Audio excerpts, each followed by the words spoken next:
Assalamualaikum warahmatullahi wabarakatuh. Bertemu lagi dengan saya Astri Oktavianti dari Prodi MPI IAINU Kebumen. Di sini saya akan sedikit sharing tentang apa itu manajemen resiko, apa arti penting manajemen resiko, dan hubungan manajemen resiko dengan lembaga pendidikan Islam. Yang pertama, apa sih itu manajemen resiko? Manajemen resiko adalah suatu kegiatan perencanaan, pengorganisasian, pelaksanaan, serta evaluasi untuk meminimalisir suatu ketidakpastian atau kegagalan di dalam suatu kegiatan atau proyek. Kenapa sih manajemen resiko itu penting? Ya, manajemen resiko itu memang penting sekali, salah satunya bagi lembaga pendidikan Islam. Apa sih arti penting dari manajemen resiko itu? Pentingnya manajemen resiko yaitu untuk meminimalisasi suatu kegagalan serta meningkatkan kesempatan maupun peluang yang mengacu pada teori Eiden model, yang mana bila terjadi kerugian, maka manajemen resiko mampu mengatasi ataupun memangkas mata rantai kerugian tersebut.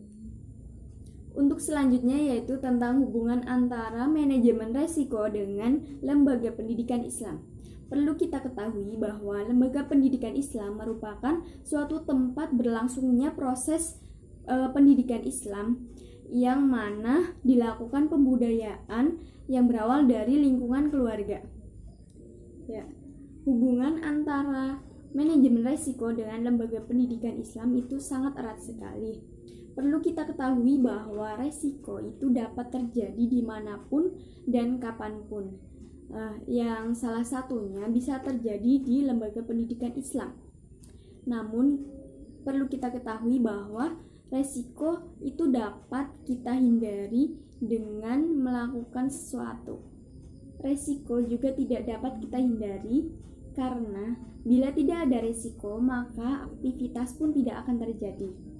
Maka dari itu di dalam manajemen resiko terdapat prinsip high risk, high return, yang artinya semakin tinggi resiko yang didapatkan akibat dari suatu program atau aktivitas organisasi, maka semakin tinggi pula peluang yang akan didapatkan oleh lembaga pendidikan Islam untuk mendapatkan keuntungan. Nah, beragamnya resiko bisa terjadi di lembaga pendidikan Islam, misalnya tentang konflik keorganisasian atau tentang resiko pemilihan program studi ataupun resiko tentang bentuk kelembagaan yang dipilih oleh lembaga pendidikan Islam. Nah, hal tersebut memungkinkan lembaga pendidikan Islam untuk mengatasi resiko yang terjadi. Nah, hal penting yang harus dilakukan lembaga pendidikan Islam yaitu membangun organisasi yang sehat.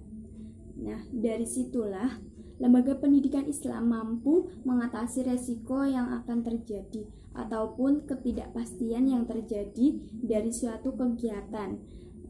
Maka resiko pun akan teratasi. Nah, disinilah peran penting seorang manajer sangat dibutuhkan untuk pengelolaan resiko dari suatu lembaga pendidikan Islam. Nah, sekian sharing dari saya. Mohon maaf bila terjadi suatu kesalahan. Wassalamualaikum warahmatullahi wabarakatuh.